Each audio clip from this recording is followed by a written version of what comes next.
BTC वाले भैया YouTube channel में आप सभी का स्वागत है।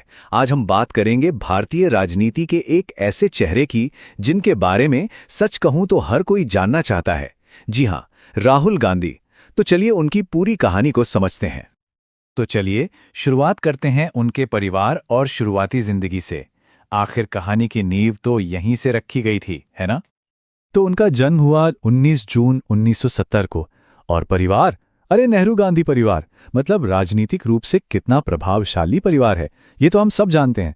सोचकर देखिए, उनके पिता राजीव गांधी और दादी इंदिरा गांधी दोनों ही भारत के प्रधानमंत्री रहे हैं। तो आप समझ सकते हैं कि उन्हें विरासत में कैसी राजनीतिक पृष्ठभूमि मिली है।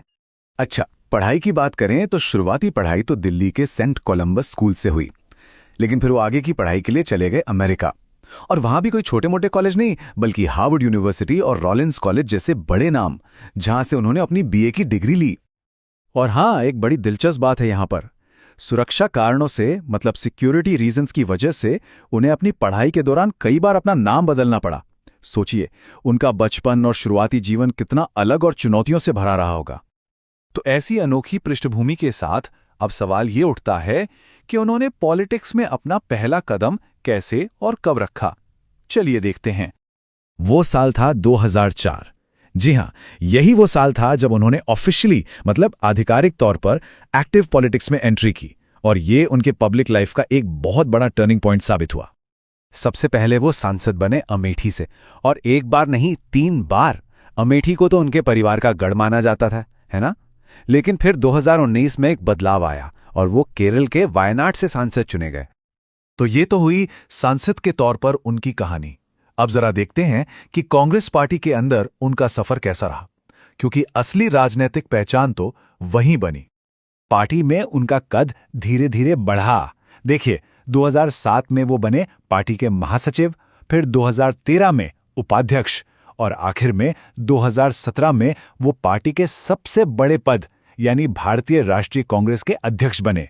तो एक एक सीढ़ी चढ़कर वो टॉप पर पहुंचे।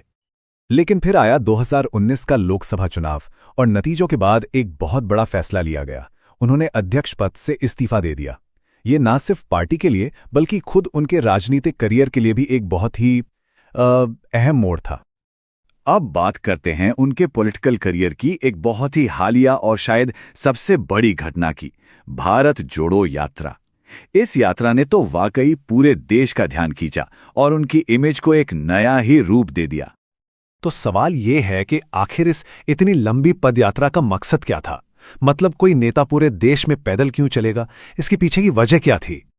देखिए, जो वजहें बताई गईं वो थीं देश में एकता का संदेश देना, और जो बड़े मुद्दे हैं जैसे बेरोजगारी, महंगाई और समाज में जो भी मुद्दे चल रहे हैं उन पर लोगों का ध्यान खींचना।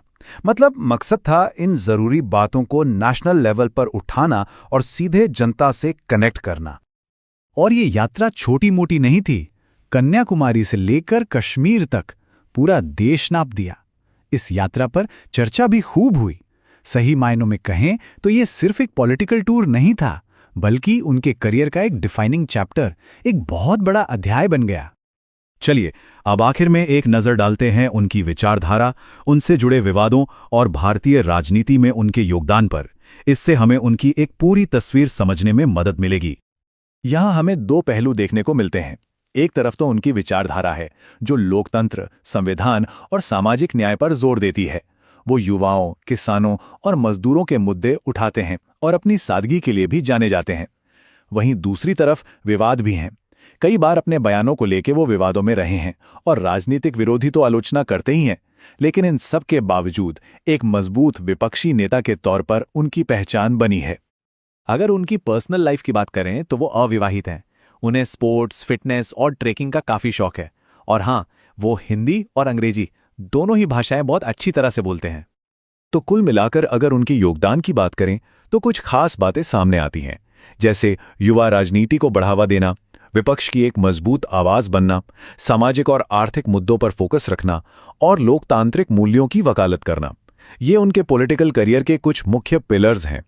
ऐसे ही और वीडियोस के लिए बीटीसी वाले भैया यूट्यूब चैनल को सब्सक्राइब जरूर करें।